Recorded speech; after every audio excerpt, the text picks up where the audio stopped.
What's up, everybody? Mike here, and I'm bringing you my second hammer build I used in Sunbreak expansion for Monster Hunter Rise. And this is going to be an updated version of my Thor's hammer build.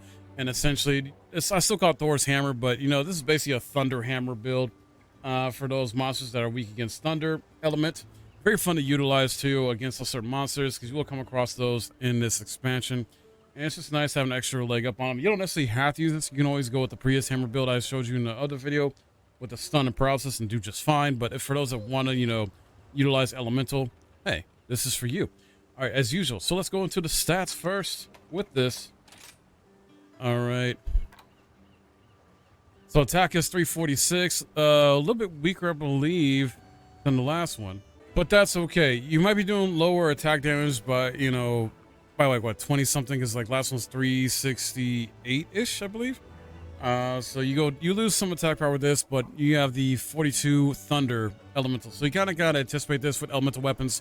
You're going to lose some of the raw attack power because you're doing that elemental damage as well too. So it somewhat makes up for that, especially when you're going against a monster who's weak against it. And then Affinity, I got 20% on here. Defense 38. Fire resistance 3, Water resistance -7, Thunder resistance 1, Ice resistance -7, Dragon resistance 0. All right, so let's go to the skill info here. Sorry about that. So attack boost is 7. I'll try to keep attack boost as high as possible with these type of builds. Something that's usually a standard I like in all my builds, is if I can do it. And I've explained why, you know, before. It's so good. When you get your attack level 7, you get all this bonus attack percentage and bonus plus 10. You know, it's fantastic. Thunder attack level 5, which is very good. So your thunder attack is plus 20%, bonus plus 4. So you're getting all this extra, you know, buffs to it as well too, with being at level 5 instead of just having 1, 2, or 3. I decided to put Prowl Stack in here as well. It kind of goes with the theme of being a Thunder Hammer build. So you're not only going to do good, you know, decent raw damage still with attack boost, and you're going to do the good thunder attack damage. You're also going to paralyze at least once or twice. And then because it's a hammer build, you got to have the bludgeoner in there as well too to freaking, you know, do damage when your sharpness gauge is 0 or lower. Like, why not take advantage of that and do extra damage? Slugger, of course, for the stun.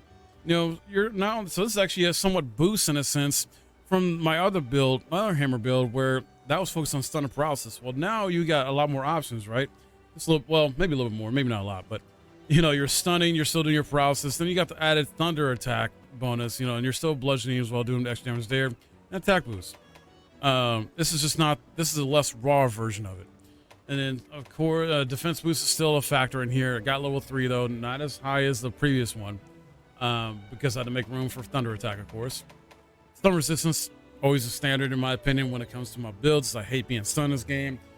And essentially it's the same armor setup, or some armor setup too as the previous ones. You see here, I got windproof on here too, muck resistance 2, edge tier 1. And that's part of the, I believe part of the armor set anyway.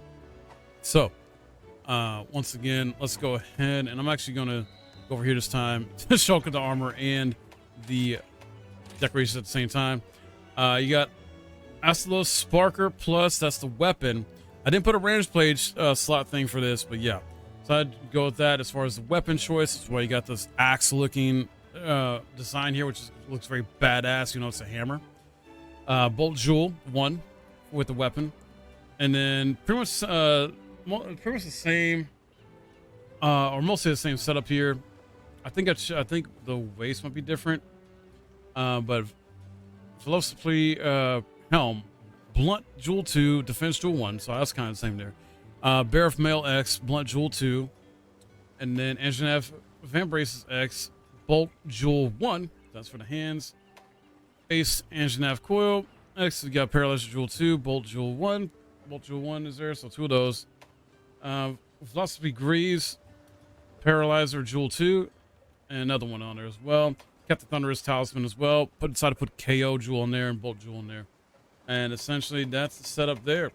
So slightly different, slight alteration, variation of the, you know, stun and paralysis king hammer build I just did in the previous video, but still very effective, still a lot of fun to utilize in this expansion. If you want to try it out and go more elemental with this hammer build, up to you. But hopefully you enjoyed this. And if you did, please drop a like. you know, subscribe and hit notifications so you don't miss any of my content. I still got some more build videos coming at you for Monster Hunter Sunbreak.